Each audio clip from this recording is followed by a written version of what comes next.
Hello বন্ধুরা, সবাই কেমন আছেন? আরবি ভাষার নতুন একটি ভিডিওতে আপনাদেরকে স্বাগতম। যারা সৌদি আরব যেতে চান বা সৌদি আরব যাচ্ছেন, তাদের কিন্তু আরবি ভাষা শেখাটা খুবই গুরুত্বপূর্ণ। সৌদি ভাষা না শিখলে আপনি সেখানে গিয়ে বিভিন্ন ধরনের সমস্যায় পড়তে পারেন। তাই আপনাদেরকে অবশ্যই সৌদি ভাষাটা ভালো মতো জানতে হবে। আর আমার চ্যানেলের সাথে থাকলে অবশ্যই আপনি বিভিন্ন ধরনের ভাষা সম্পর্কে জ্ঞান লাভ করতে পারবেন। তাহলে চলুন শুরু করা যাক। আরবিতে ইনতা কারিম নফর এর বাংলা অর্থ হচ্ছে তুমি ভদ্র মানুষ। ইনতা কারিম নফর এটার অর্থ হচ্ছে তুমি ভদ্র মানুষ। আচ্ছা, আরবিতে ইনতা গলত কুল্লুশাই, এটা বাংলাতে বলবেন তোমার সব কিছু ভুল হয়েছে। আপনি একটা কাজ করলেন, সেটা ভুল হয়েছে বা কেউ আপনাকে বলছে। ইনতা গলত কুল্লুশাই, তোমার সব কিছু ভুল হয়েছে, তুমি যা এ পর্যন্ত করেছো। হয়তোবা এই কথাগুলো আপনার মুনিব বা যার আন্ডারে কাজ করবেন সে হয়তোবা এই বাক্যটি ইউজ করতে পারে। ইন্তারোহ তানি সগল, তুমি অন্য কাজে যাও। হয়তোবা আপনার মুনিব বা আপনার যে সুপারভাইজার সে আপনাকে বলতে পারে যে এই কাজ তোমার জন্য না, তুমি অন্য কাজে যাও। ইন্তারোহ তানি সগল, তুমি অন্য কাজে যাও। কালাম সিদা সিদা, সোজাসুজি কথা বলো। অনেক সময় যে তুমি কাজটা করেছো কি না, আমি ঠিক আছে করতেছি বা করে দিলেই তো হয়, এভাবে ঘুরিয়ে পেঁচিয়ে বলতেছে, তখন আপনার সুপারভাইজার আপনাকে বলতে পারে কালাম সিদা সিদা। কালাম মানে কথা বলো, আর সিদা সিদা মানে সোজাসুজি। আমরা যেমন বলি সোজা সাপটা কথা বলে সিদা সিদা। হ্যাঁ, ওয়াহেদ ওয়াহেদ তা আল মিন্নি, এক এক করে এদিকে আসুন। ধরুন যে কোথাও আপনার সিরিয়াল বা লিস্টিং করতেছে, আপনি সিরিয়াল ধরছেন, আপনাদের নাম লেখা হচ্ছে, সেক্ষেত্রে বলতে পারে যে ওয়াহেদ ওয়াহেদ তা আল মিন্নি, এক এক করে এদিকে আসুন।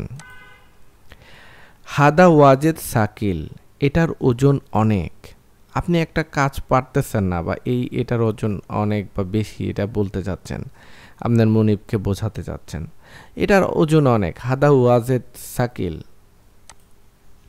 মিতা ইয়াবদাউ শগল, কাজ কখন শুরু হবে? মিতা ইয়াবদাউ শগল, কাজ কখন থেকে শুরু হবে? আপনি বললেন, হয়তো সে বলবে কালকে থেকে শুরু হবে।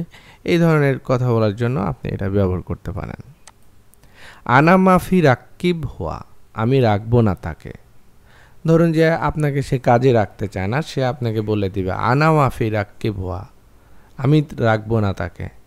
ইনতারোহ নুম, তুমি ঘুমাতে যাবে, মানে এটা প্রশ্নবোধক হবে। ইনতারোহ নুম, তুমি কি ঘুমাতে যাবে, এটা বোঝানোর জন্য এই বাক্যটি ব্যবহার করতে পারেন। হাদা নফর শুভ, এই লোককে দেখো। এই লোককে দেখো বা এই লোককে ফলো করো। আনা কালাম গাত্তা হাদা, আমি বলেছি এগুলো কাটো। কোনো কিছু কাটার জন্য আপনার মুনিব আপনাকে ইনস্ট্রাকশন দিলে সেই ক্ষেত্রে আপনি এই বাক্যটি ইউজ করতে পারেন। আনা কালাম গাত্তা হাদা, আমি বলেছি এগুলো কাটো। সুফ ইজি জেদিদ নফর, দেখো নতুন লোক এসেছে। যদি কোনো নতুন কাজের জন্য কোনো লোককে নিয়োগ দেওয়া হয়, সেক্ষেত্রে এই কথাটি ব্যবহার করা যেতে পারে, দেখো নতুন লোক এসেছে, তাকে নিয়ে তুমি কাজ করো। এইভাবে বলতে গেলে এই বাক্যটি ব্যবহার করা যেতে পারে। সুফ ইজি জেদিদ নফর। আলহিম ইনতা নোম, তুমি এখনো ঘুমাও। আলহিম ইনতানুম, তুমি কি এখনো ঘুমাও, মানে এখনো ঘুমাচ্ছ কেন, কাজ তো করতে হবে। এই ধরনের বোঝানোর জন্য এটা ব্যবহার করা হয়েছে। আলহিম ইনতানুম, তুমি এখনো ঘুমাও। ওয়েন সাইয়েক, ড্রাইভার কোথায়?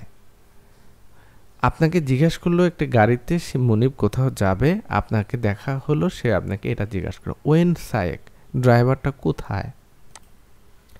আনা কালাম হুয়া, আমি তাকে বলেছি। আনা কালাম হুয়া মানে আমি, কালাম মানে এটা হচ্ছে কথা কিন্তু বোঝায়। আনা কালাম হুয়া মানে আমি তাকে বলেছি কাজটি করতে। এই ধরনের বাক্যের সামনে এটা ব্যবহার করা যেত। আমি তাকে বলেছি আমি এটা করতে, আমি তাকে বলেছি সেখানে যেতে। এই সব বাক্যের ব্যবহারের পূর্বে এই বাক্যটা আপনি ব্যবহার করতে পারেন, আনা কালাম হুয়া। ধন্যবাদ বন্ধুরা ভিডিওটি দেখার জন্য। এই ধরনের ভিডিও আরও পেতে চাইলে অবশ্যই কমেন্ট বক্সে জানাবেন। আর ভিডিওটি কোনো সেন্টেন্স যদি নতুন জানার প্রয়োজন থাকে তাহলে সেটাও জানাবেন। আজকে এই পর্যন্তই, দেখা হচ্ছে অন্য কোনো ভিডিওতে।